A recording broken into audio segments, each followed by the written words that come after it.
John, I know it's a crazy stretch here as we run up into National Signing Day, the sequel, I guess we could call it, after the early signing period. But as we bring you in, just wanted to get your thoughts first and foremost on the news at the quarterback situation involving this 2018 class for Alabama here in the last 24 hours. Were you surprised by word that Braxton Barker would be joining this group as a preferred walk-on? And also, is that pretty much the extent of what you expect for Alabama on the recruiting front at that position this time around? Yeah, Travis, not surprised that Barker was brought in. He did pick up that preferred walk-on offer, I think, in November, towards the end of the fall, as he wrapped up a very good senior season at Spain Park High School, competing in the highest classification in the state. But I thought there would be a scholarship quarterback simply because of the precedent. Alabama, under Nick Saban, brought in at least one scholarship guy each and every year, and they typically did it very early in the cycle. So precedent told us there would be a scholarship quarterback, and the actions of the staff did as well. Even with some of these new coaches, Jeff Banks aided in some of those West Coast offers. Obviously, Mike Locksley being elevated to OC, he helped out with some of those new offers and adjusting the recruitment of some of the quarterback targets. But for one reason or another, it never quite worked out. You lost out a battle to Princeton for Brevin White out of California. Bama was seemingly hot and cold with Brock Purdy out of Arizona. He has since elected to move on.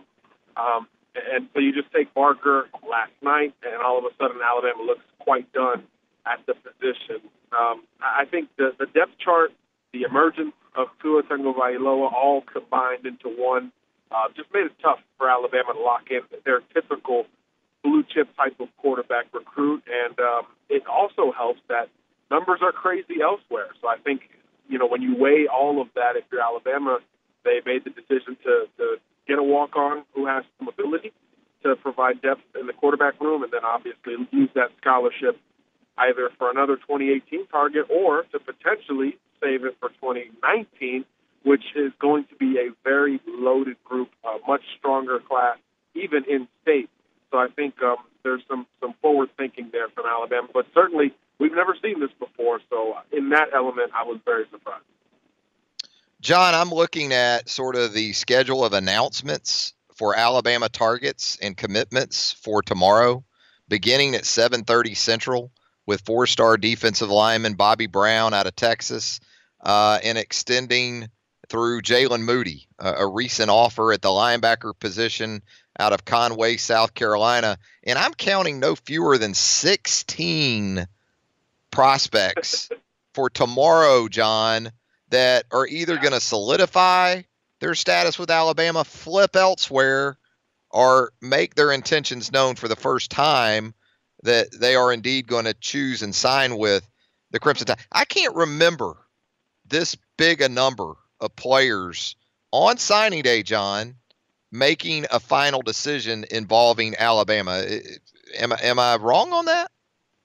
You're not. Not only that, but among the pool of candidates or prospects, there's still so much unknown in between going from guy to guy. And that's, I think, the biggest surprise of this cycle. You thought with an early signing period, 75% of the kids sign, so the remaining 25% get covered so consistently that we kind of know the deal on National Signing Day Eve. And look, Travis, I can tell you, guys like Quay Walker, J.J. Peterson, Tyson Campbell, I mean, the list goes on and on. There is a legitimate case for 2 and sometimes 3 schools, even 24 hours out from National Signing Day.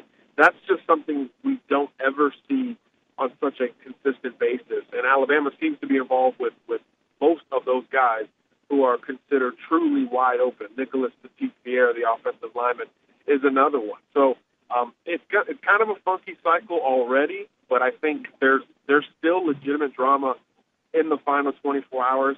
And even in state, as we talk right now, I'm hearing more potential drama for guys who seem like they were closer to being done. Malik Langham's name has been heavy in my ear today, as has Justin Ross's a little bit. So even with the in-state elite guys that Alabama's looking at, this thing isn't quite over in terms of solidifying where the Crimson Tide stands. So there's still some potential twists and turns to come before tomorrow, and that, especially in-state, is not something we're used to seeing. Well, let's stay right there then with those two in-state guys that you mentioned. Justin Ross, the 4-star wide receiver from Phoenix City. Malik Langham, the 4-star defensive end from Huntsville. Momentum, or at least the perceived momentum of late, had been in Alabama's corner for both Ross and Langham. So what are you hearing today on those two guys?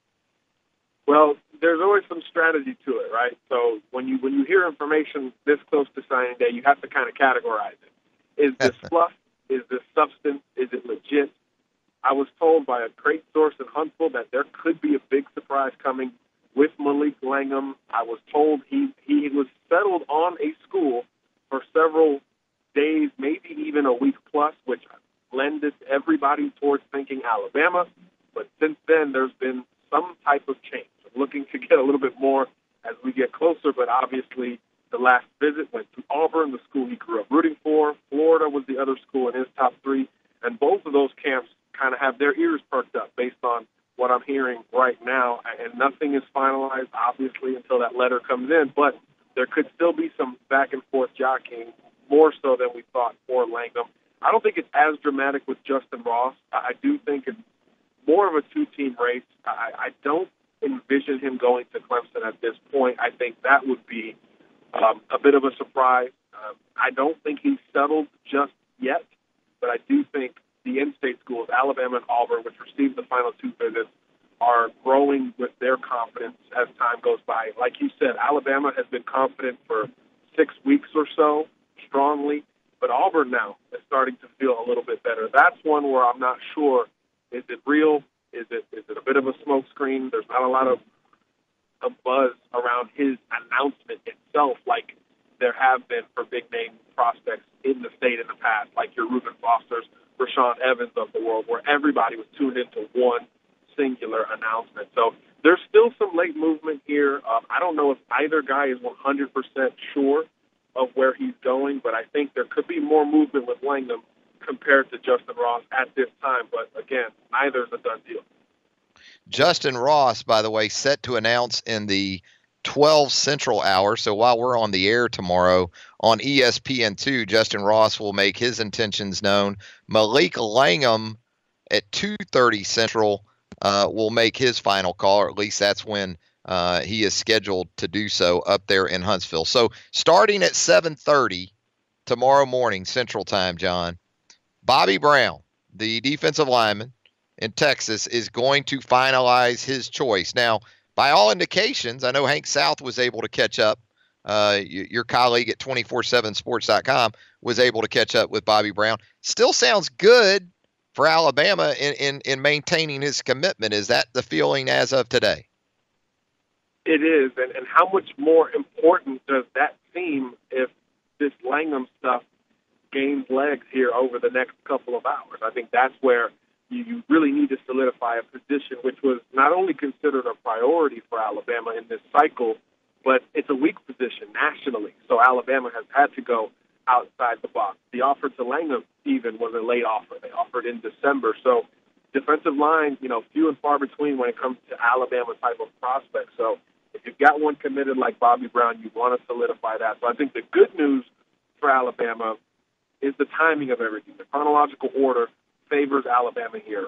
They'll know their fate with Bobby Brown well before things are official with Malik Langham. And again, a lot of things can happen in the final 24 hours. His window, Langham, we're talking about, him signing, if he's going to go through with it that late in the day, that's usually where things get tricky. That's where we saw Alex Collins' recruitment get crazy, Roquan Smith a couple of years back. The more time these staffs have, and the high school coaches and the parents, to kind of influence the kid, allow him to go back and forth, sometimes 2 and 3 times, that's when it can get kind of crazy. So I think if you're an Alabama fan, you're excited that Bobby Brown is the first one up. You want to get that one solidified, depending on how much movement there is right now with Malik Langham. Again, Alabama's been the favorite since December and could very well remain in that place, but it's less of a certainty today than even 48 hours ago. So Bobby Brown is a must-get. As we let you go, John, I know you need to get back to it, but fill in this blank for me. I'm going to go ahead and assume that Eddie Smith is a corner that will sign with Alabama tomorrow morning at 8 Central, as he's scheduled to make his intentions known at that point. Alabama, in that scenario, will sign Eddie Smith and blank at the corner position. Who's the other corner if Eddie Smith is one of them, in your opinion? You know, I've been stuck on him every time I dig deeper. I get stuck on Patrick Surtain Jr. I know it's the biggest fish and maybe the toughest get for Alabama, but his father's relationship with Nick Saban and how much it's grown over the last few months even, I think really helps Alabama's chances of pulling off the upset against the longtime favorite LSU. So you can't envision Bama not landing a 5-star tomorrow, right? So it looks kind of up and down for other guys. So I think Patrick Surtain is a nice bet at this point. But again, nothing is done. We haven't even heard of him informing the coaching staff of his own decision, much less it getting all the way to us.